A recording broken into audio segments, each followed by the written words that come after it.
All right, welcome back to Of Mice and Men Part 2. We're going to do a little bit of analysis now, talk about some key points to focus on if you are reading this for class. So something I want to draw your attention to is the attitudes towards women that we see in this book.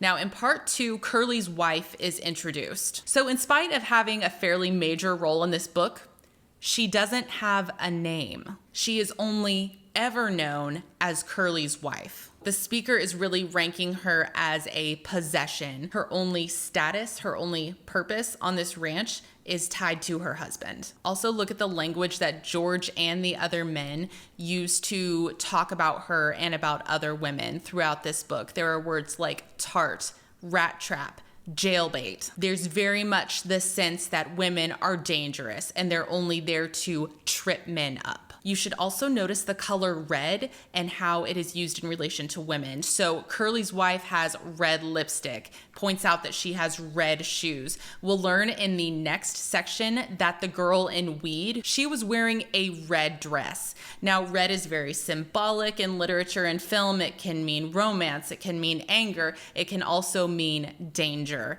There is a reason stop signs are red. So this is another signal that the speaker sees women as dangerous. In this section, we also meet Carlson, who is not one of the major characters, but he is important. If you remember in Part 1, the story that George tells Lenny, it begins with, we're not like other guys. We're not alone.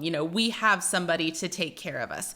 Carlson is one of those other guys. Just like George and Lenny, he has to move around a lot, but he is on his own and he does not care about anyone. The first thing that we see him do is begin to antagonize Candy about euthanizing this old dog. He does not have empathy for other people, and as we will see in the upcoming sections of the book, he does not understand when other people have emotional ties to each other. Next, you want to look at that escalating violence that is building in each section.